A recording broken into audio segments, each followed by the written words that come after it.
Omah welas asih.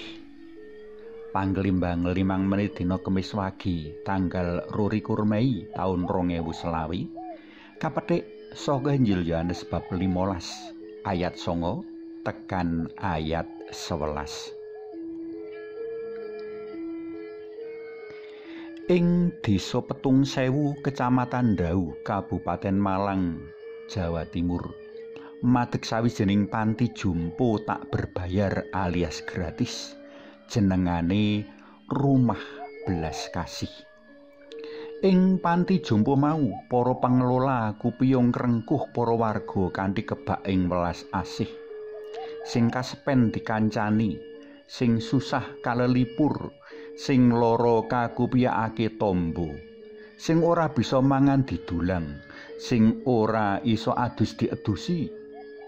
Ora amung ketuk ing kono, pelayanan rohani uga kacawisake kanthi anane pahargyan misuci saben dina. Wose para pengelola ngupayakake sapa kang manggon ing kono padha kerasan, nyaman lan bungah marga antuk welas asih kang murwat. Aku mbayangake menawa manggon utawa netep ana katresnan dalem Gusti Yesus mono pindha manggon ana omah welas asih.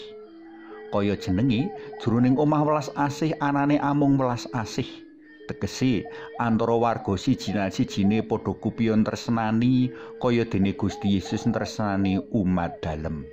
Mula ya ora ana sing jenenge iren-irenan, udur-uduran, cokot-cokotan, mban sindi mban siladan lan sak pituruti. Ora ana warga omah kang ngremehake liyan, ngunggulake diri, natoni atine liyan, nyepatani liyan lan sak pituruti. Ora ana warga omah kang negakake kahanane liyan. Sing wis ora bisa nglawat dirumat, sing wis ora bisa apa-apa diupakara.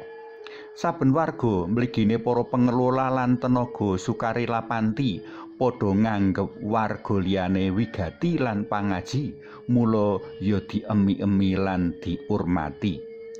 Pitakonane yaiku, njur kepriye bisane tuwuh kahanan welas asih kaya mengkono iku. Santo Paulus mrayogakake supaya wong kang kepengin nuwuhake welas asih kudu ngrasuk ing dirine sifat asih tresna kang maujud ana sikap sabar, andhapasor, rila berkorban, ora mentingake diri pribadi, ora mbeda-mbedakake, bungah lan sak pituruti. Monggo sami kapirsani serat kapisan Rasul Paulus marang umat ing Korintus bab 13 ayat 4, kang kabeh mau wis kaayati katuladakake Gusti Yesus rikala sugeng lan makarya biyen. Kanggo tresnane umat manungsa, Gusti Yesus ora suthik ninggal kamulyan kaluhuran dalem ngrasuk raga manungsa. Minangka manungsa, panjenengane penuh ing welas asih, sabar, sarta penuh ing pangorbanan. Kabeh mau panjenengane tindakake tanpa paramrih, jabakno amrih umat manungsa nemu slamet. Pangorbanan kang ora baen-baen jer katindakake ketuk pungkasan alias ketuk pati.